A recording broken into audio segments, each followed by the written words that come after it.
영화 또 보셨죠? 네. 네. 그리고 사실 시사회 때 그리고 칸에서 이렇게 되게 여러 번 보셨잖아요. 또 오늘이 세 번째인 것 같아요. 세 번째 보시니까 또 뭐 다른 느낌이 있으시던가요? 또 봐도 재밌던데요. 너무.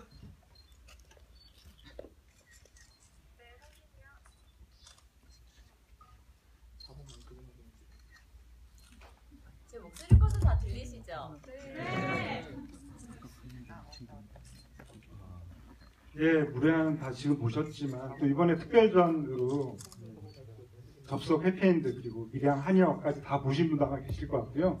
이번에 상영하는 다른 작품들 중에서 보신 것도 있다고. 네, 아, 접속 봤어요.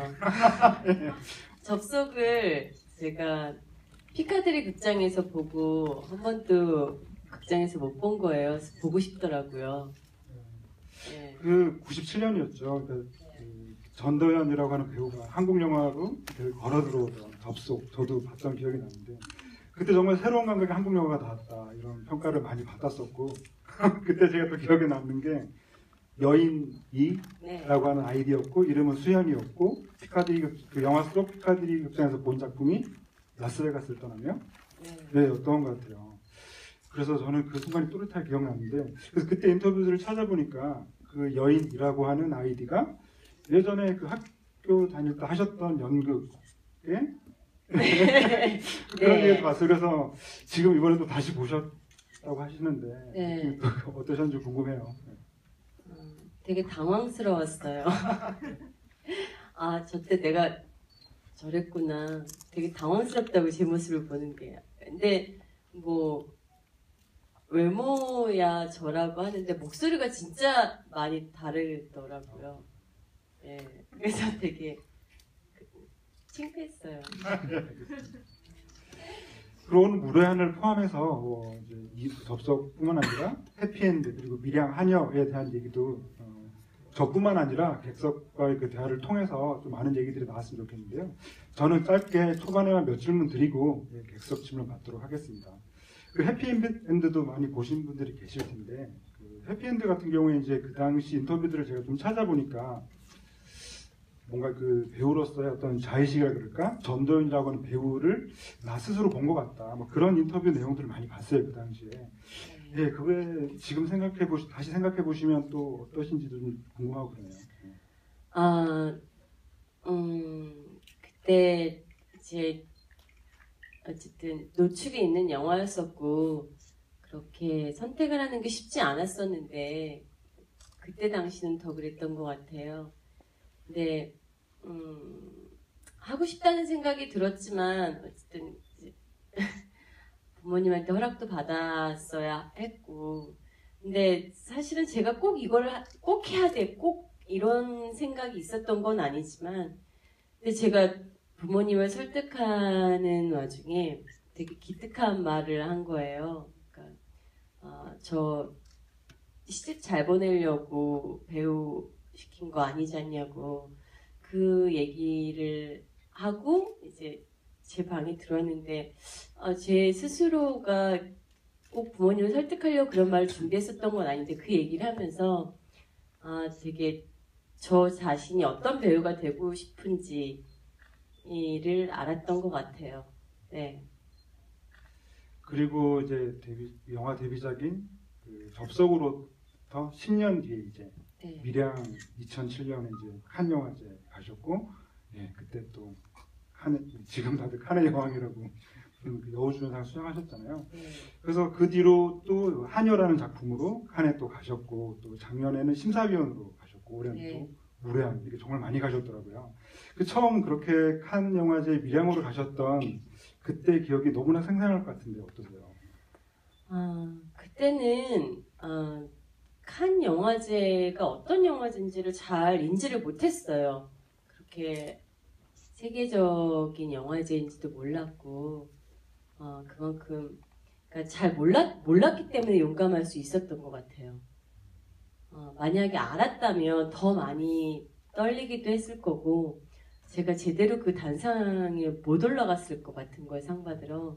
근데 정말 무식이 용감한 암이라고 몰랐기 때문에 그렇게 다 잘 해낼 수 있었던 것 같아요. 해내고 나중에 숙소 와서 송강호 씨랑 이창동 감독님 보는데 내가 다리가 후들거려서 앉았던 것 같아요. 그제서야. 네. 그리고 한여도 이제 기억이 나는데요. 그러니까 그 캐릭터 이름들을 하나씩 계속 보니까 그 접속 때 수현, 그리고 해피엔드에서 이제 보라였고, 밀양에서의 신혜, 그리고 한여의 은희, 이렇게 캐릭터 이름들 자체가 굉장히 좀 친근한 느낌이 저는 좀 들더라고요. 그래서 한여는 또 한영화제 경쟁군에 진출한 또 다른 작품이기도 하지만 예전 그 김기혁 감독님의 고전이었죠. 한여라는 작품이었기 때문에 뭔가 그 지점에서 이 전도연이라고 하는 배우가 이제 진짜 한국 영화계를 대표하는 어떤 대표성을 띈 여배우가 됐다는 느낌 저는 좀 많이 받았었어요. 그래서 그 한여도 지금 좀 되돌아보시면 어떤 느낌이 드시는지도 좀 궁금하고 그러네요. 한여는 워낙 그 원작이 유명한 영화였기 때문에 아마 제가 찍었던 한여가 좀 영화제에서 주목을 받지 않았나 생각해요. 근데 그때 저는 되게 현실적인 이야기들을 제가 개인적으로 좋아하는데 임상수 감독님하고는 조금 달랐었던 것 같아요. 초반에 생각이. 감독님은 되게 약간 판타지적인 인물을 이 세상에 존재하지 않는 인물을 생각하셨던 것 같고 저는 어디인가에 있을 법한 인물을 생각했었던 것 같고 그런 생각의 차이가 있었는데 그래서 좀 감독님을 따라가기가 쉽지는 않았던 것 같아요. 근데 받아들이고 나니까 좀 재밌어지더라고요. 임상수 감독님의 연출이나 뭐 디렉션들이. 네. 임상수 감독님, 이창동, 오승욱 감독님 정말 쟁쟁하고 이른바 그 영화계에서는 좀 세다고 하는 감독님들하고 막 이렇게 성공적으로 늘 작업해 오신 게 참 대단하다는 생각이 들고요. 제가 너무 오늘 오랜 팬으로서 이런 상찬하는 대사들을 하게 되는데 제가 좋아하는 배우 중에 그 계륜미라고 있어요. 다들 아시죠? 그 말할 수 없는 김에 나온 계륜미. 네. 그 배우분을 인터뷰했을 때 그 좋아하는 한국 배우를 물어보니까 혹시 아실지 모르겠는데 전도연을 가장 좋아한다고 그러더라고요.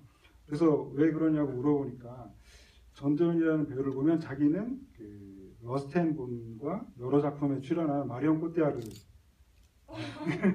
떠오른다는 얘기를 했어요.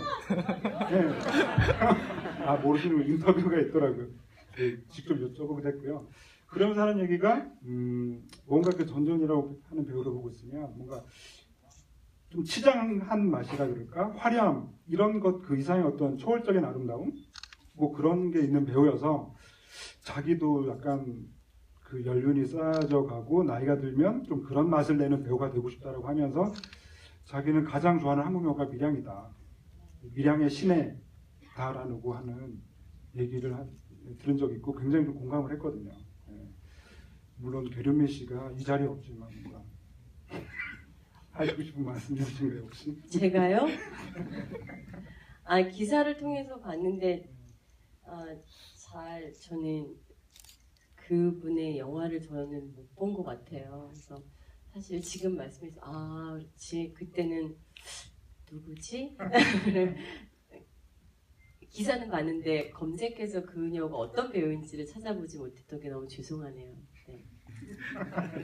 아무튼 계륜미 씨가 했던 그 얘기가 저는 굉장히 정확하게 그 전도연이라는 배우의 어떤 핵심을 짚어내고 있는 말 같다는 생각이 들어서 그때 좀 공감을 했던 기억이 있습니다. 예, 그럼 오늘 이 자리에 오신 분들은요, 무례한뿐만 아니라 다른 작품들도 보신 팬분들도 많으실 것 같은데 질문 좀 받으면서 대화를 계속 이어나갈게요.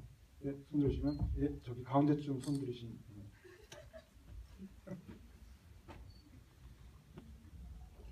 안녕하세요. 네, 안녕하세요. 저 궁금한 게 여태까지 작품들 하면서 제일 연기할 때 괴롭거나 힘들었던 작품이 어떤 거였는지 너무 궁금하거든요. 다 괴롭고 힘들기는 했는데요. 조금 다른 방식으로 힘들었었던 거는 밀양이었었던 것 같아요. 이제 물론 연기를 할 때 모든 역할을 제가 직접 그 직업이라든지 그 생활 살아보고 연기를 하는 게 아니잖아요. 근데 밀양을 할 때는 이제 제가 결혼도 안 했었고 아이도 없었기 때문에 자꾸 가짜 같다는 생각이 들었어요. 그리고 어떤 고정적인 이미지가 있는 거예요. 엄마에 대한, 아이를 대하는 엄마에 대한 어떤 그런 고정적인, 엄마는 이래야 해 라는 생각이 있었기 때문에 제 감정이 그것까지 따라가지 못하는 게 되게 힘들었었어요. 자꾸 제가 이제 이창동 감독님은 아무것도 하지 말라고 하시는데 무언가는 해야 될 것 같고, 그래서 굉장히 힘들었었어요. 제가 저 스스로 의심을 했었기 때문에. 근데 나중에 이창동 감독님이 저는 그 말이 지금까지도 저한테는 어떤 제가 힘들 때마다 뭔가 새로운 길을 열어 터주는 말이기도 한데 네가 느끼는 게 맞다고, 그게 맞으니까 그만큼만 표현하라고, 더 무언가 하려고 하지 말고 느끼고 있으면 그게 분명히 보여진다고 말씀해 주셔서 그 말에 그 전엔 되게 미웠었어요. 감독님 무슨 말을 해도 안 듣고 너무 배우를 힘들게 하니까 현장을. 근데 그 얘기를 시작으로 해서 다시 신혜라는 인물을 제가 만날 수 있었던 것 같아요. 그리고 그 얘기는 지금까지도 제가 다른 친구들도 뭔가 물어보면 그런 얘기를, 비슷한 얘기를 해주는 것 같아요. 네. 예, 또 질문 받겠습니다. 여기 가운데쯤 남자분. 예.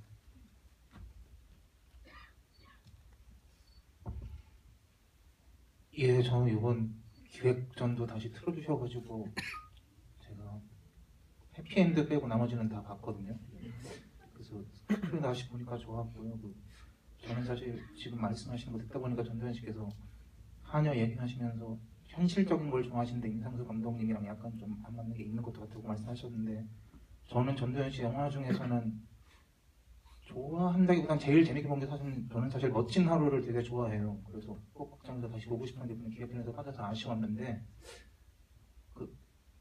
현실적인 캐릭터들이 많지만 멋진 하루 같은 경우가 제일 일상에서 그냥 굳이 캐릭터를 만들어내지 않아도 좀 일상스러운 연기라고 보는데, 그 수많은 영화를 찍으셨지만 그 시나리오나로 봤을 때 그냥 캐릭터적으로 제일 그냥 뭔가 만들어내지 않고 메소드 연기를 하지 않아도 그냥 자연스럽게 혹시 몰입하실 수 있었던 캐릭터나 영화가 혹시 어떤 거였는지 좀 말씀해 주실 수 있는지 궁금합니다.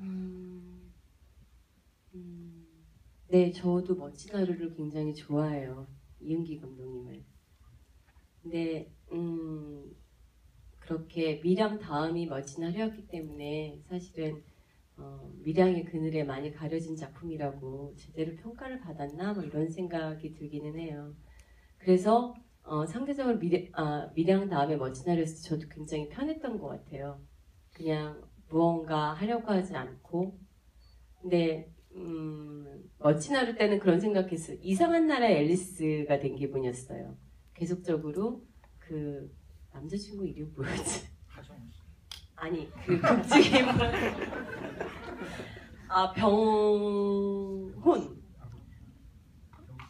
병신이요? 병훈이요. 병훈이란 인물을 계속적으로 이상한 나라의 앨리스도 토끼를 쫓아가면서 계속적으로 이상한 상황에 빠지잖아요. 근데 그 극중에 희수가 병훈을 만나면서 돈을 받으러 가면서 그를 따라다니면서 계속적으로 무언가 새로운 상황에 빠지는데 약간 이상한 나라의 앨리스 같다는 생각을 했어요. 그래서 촬영할 때도 어떤 힘듦이나 이 캐릭터 이런 거보다 되게 즐기면서 촬영을 했었던 것 같아요. 네. 혹시 이번 특별전에 뭐 개인적으로 작품을 내가 프로그래밍에서 추가하고 싶다 그러면 또 어떤 하루 빼고 또 다른 작품 있으신가요? 개인적으로? 욕심으로는 다 틀어줬으면 좋겠어요. 그냥 저는 제 작품에 대한, 누구나 다 그렇겠지만 제 작품에 대한 애정이나 프라이드가 굉장히 강한 편이에요. 저의 선택을 믿고 그리고 잘 해왔다고 스스로 이렇게 다독이면서 그래서 어느 것 하나 빼놓기가 좀 힘든 것 같아요. 그래서 저도 좀 어진아들도 그렇고 되게 아쉬운 내 맘의 풍금도 그렇고 인어공주도 그렇고 되게 아쉬운 작품들이 다시 보고 싶은 작품들이 좀 많은 것 같아요. 저는 개인적으로 프로그램을 하라 그러면 인어공주를 꼭 극장에서 다시 한번 보고 싶어요. 해주세요. 네, 또 다음 질문 받겠습니다. 네, 저쪽 오른쪽 끝에 예, 돌아보신 예.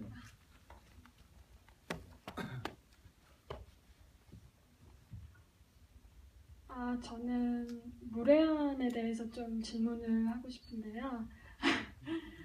그 하드보일드 장르가 하드보일드다 보니까 감정을 다 읽기가 좀 힘들더라고요. 근데 극 중에 혜경이 과연 이제 그 김남길 씨가 맡은 역에게 좀 진심이 있었는지 그리고 이용하려는 마음이 전부는 아니었는지 그런 게 좀 영화 보다 보면서 좀 많이 궁금했어요. 그래서 좀 혜경의 입장에서 연기하실 때 마음이 어떠셨었는지 좀 궁금해요. 어렵죠, 무례한.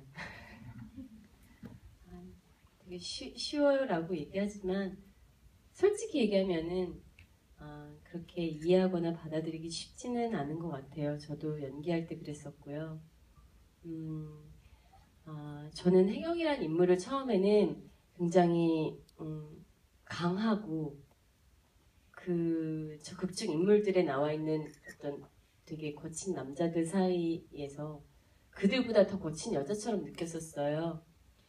근데 이제 연기를 하면서 혜경을 좀 알아가면서 그러니까 그렇게 센 여자가 자기가 선택한 삶을 살았다고 생각했지만 보면 그 여자는 선택당해진 삶을 살았던 것 같아요.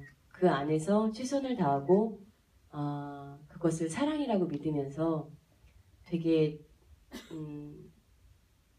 바보 같다고도 말할 수 있지만 그렇게 선택당해진 삶 속에서 굉장히 치열하게 최선을 다해서 사는 여자였었고 그런 와중에 정재곤이란 인물은 김혜경이란 인물이 여자가 처음으로 자기가 선택하고 싶은 남자가 아니었을까라는 생각이 들었어요.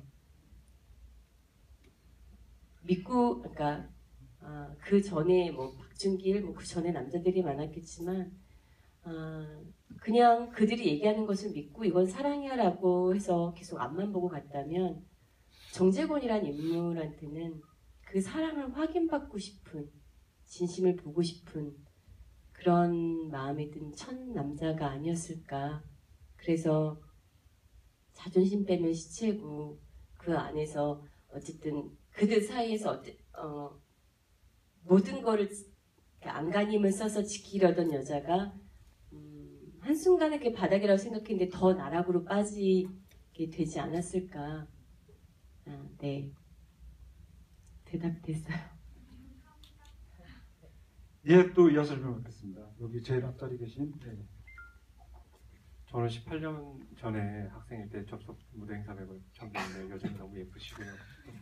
그 가벼운 질문 잠깐 드리잖아요.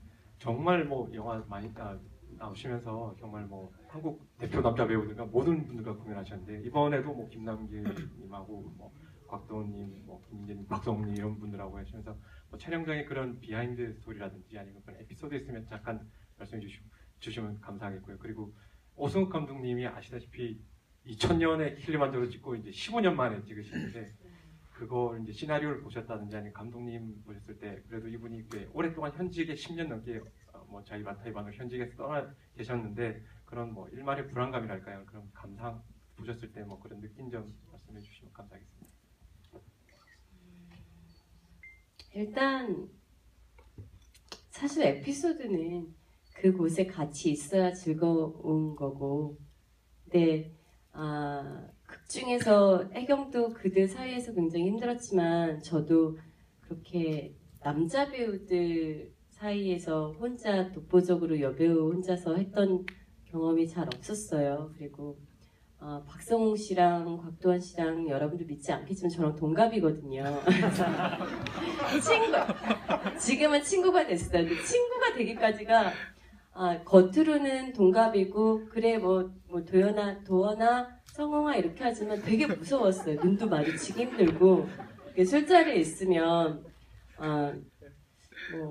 그래 뭐 전도연이 뭐 얼마나 뭐 이런 약간 무시 아닌 무시 그냥 이거는 그냥 제가 받은 개인적인 느낌. 그래서 되게 김혜경처럼 안간힘을 써서 그들하고 섞이고 싶어서 굉장히 노력을 많이 했던 것 같아요. 근데 어느 순간 현장에서 일을 하고 뭐 그러다 보니까 그냥 무언의 서로에 대한 인정하는 부분들이 생겨나더라고요. 그래서 내가 굳이 우리는 친구야 라고 말하지 않아도 어느새 그냥 친구가 되어서 섞여졌던 것 같아요. 그래서 진짜 지금은 진짜 친구인 것 같아요. 아주 친하진 않지만 그러면서 촬영을 했었고 남길 씨는 후배이기는 한데 되게 애교도 많고 되게 즐거운 친구예요. 근데 되게 어른 같은 구석도 있어요. 그래서 제가 되게 챙겨줬다고 생각하지만 돌이켜 생각해보면 순간순간 제가 남길 씨한테 되게 많이 위로를 받았었던 것 같아요. 그랬고요. 그리고 감독님은 왜 아니겠어요? 너무 불안하더라고요. 촬영장에 가면 이제 현장 편집이라고 찍은 거를 그때그때 보면서 편집을 해서 보면서 뭐가 빠졌는지 혹은 뭘 더 찍어야 되는지 이런 것들 순간순간 확인하면서 가는데 언제서부터였는지 현장 편집이 언제서부터 생겼죠? 아세요 혹시? 근데 그냥 그게 어느 순간 너무나 그냥 현장에 있으면 당연한 건데 제가 첫 촬영장에 이제 김남기 씨가 걸어가는 뒷모습을 찍는 날이었는데 그래서 첫 촬영이어서 이렇게 갔는데 저한테 오시면서 눈이 동그래지셔가지고 도연 씨 여기 현장에서요 직접 그때그때 편집을 해서 한대요. 너무 신기하지 않아요? 이러는 거예요. 그래서 저는 이 사람이 지금 뭐 하는 거지? 이런 생각이 들었어요. 되게 15년 만에 영화를 찍으시고 되게 킬리만자로라는 좋은 작품을 찍으셨지만 신인 감독님보다 못하신 감독님이구나라는 생각이 들어서 굉장히 불안했었던 것 같아요. 근데 어쨌든 15년이라는 세월 동안 되게 어쨌든 단절이 된 거잖아요, 현장과. 근데 제가 또 감동을 받았던 거는 그냥 모니터 앞에서 누군가가 왔다 갔다 하면서 감독님과 배우와 혹은 스텝을 연결해주는 연결 매체가 될 수도 있는데 감독님은 되게 체구가 크신데 정말 비지땀을 흘리면서 뛰어다니셨어요. 배우와 소통하기 위해서 그리고 스태프들과 소통하기 위해서. 그러면서 아마 감독님도 그런 15년이란 시간의 갭을 좀 줄이려고 몸소 뛰셨고 또 그런 모습을 보면서 감독님에 대한 신뢰가 생긴 것 같아요. 제가 그 감독님 인터뷰를 진행하면서 들은 얘기가 그러니까 킬리만자로 2000년 영화니까 그 현장 편집 2000년 초부터 좀 복음됐다 그러면 아마 그때는 없었을 거네요, 확실히. 네. 그건 그렇고요. 그 15년 만에 이제 연출을 하시면서 현장에서 이렇게 잘할 수 있을까 내가 분명 혜경이라는 캐릭터를 전도연이라는 배우를 염두에 두고 시작하고 있지만 내가 과연 잘 해낼 수 있을까라는 걱정을 하시면서 현장에 딱 갔는데 아마 첫 장면이 이제 혜경이 다시 지금보다 더 후진 안 좋은 그 낡은 아파트로 가야 되는 상황이 되어서 형사들이 잠복하고 있을 때 거기 그냥 터덜터덜 걸어가는 장면이었다 그러더라고요. 근데 그때 딱 혜경의 표정과 걸음걸이 이런 것들을 보니까 맞아 저게 혜경이다 라는 생각이 들어서 역시 전도연은 다르구나. 그냥 저 배우가 앞으로 시키는 대로 그냥 쭉 촬영해야겠다. 그렇게 결심을 하셨다고는 말씀하셨어요. 네, 그러셨어요. 예, 또 다음